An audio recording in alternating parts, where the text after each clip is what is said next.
Jadi kolaborasi itu penting untuk mencapai keberhasilan seorang JGP di sekolahnya.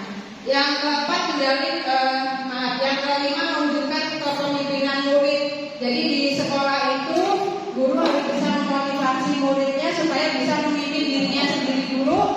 Misalnya berbuat jujur ketika mengerjakan soal, termasuk kepemimpinan, bukan hanya sekedar gratis, tetapi di kelas itu bisa memimpin dirinya sendiri untuk berakhlak mulia, kemudian ditularkan kepada teman yang lain.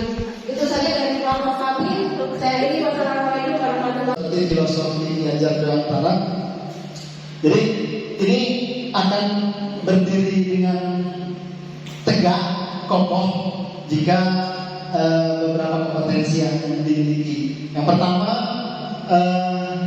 ada nilai kolaboratif, inovatif, mandiri, dan lain-lain. Jadi seorang guru penggerak setelah melakukan pendidikan diharapkan untuk bisa berkolaborasi, baik itu dengan teman sejawat, dengan atasan, bahkan lebih utama dengan murid. Kemudian yang berikutnya, pengembangan diri dan orang lain. Tentu kalau kita tidak mengikuti, tentu kita akan kalah dengan perkembangan itu sendiri. Kemudian berpusat pada murid. Jelas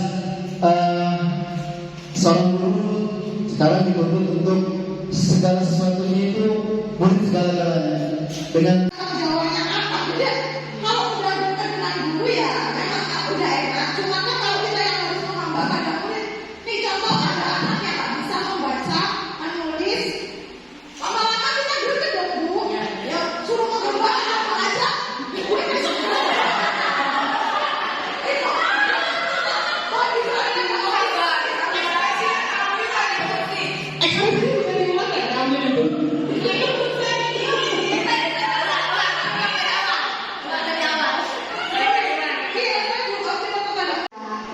gitu kan, cuma ada beberapa tugas yang biasanya mereka bertanya gitu, karena kan saya mengerjakan tugas itu di sekolah, juga di rumah.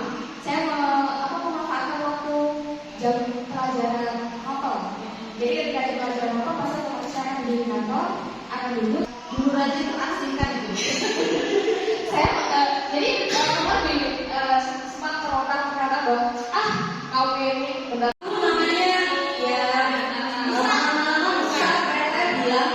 Dan sekarang kan di situ hanya ada gambar, ya kan?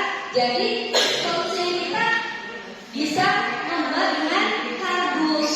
Nah, ya kan bisa buat dengan kardus gambarnya bagaimana supaya dia tetap bisa bergerak gitu. Jadi tidak kehabisan akal guru ini, tidak semata-mata nggak ada